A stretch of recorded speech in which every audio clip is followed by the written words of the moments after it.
This is how to delete secure folder on your Samsung phone. So let's get started.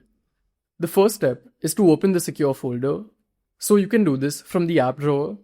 Just swipe up and you'll find secure folder over here. But if you don't see it here, you can search for it in settings and then open it. So once you're in the secure folder, click on the three dots which are here and go to settings. Then scroll down and select more settings. And here click on uninstall. So here we have an option to move all our media files out of secure folder before uninstalling it.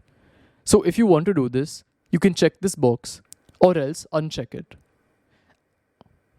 And then just click on uninstall to uninstall secure folder. So as you can see, the secure folder has been deleted and it's gone from here. And if you want to see all the backed up files, you would have received a notification, so just click on that and you can access them. So this is how it works, and I'll see you in the next one. Goodbye.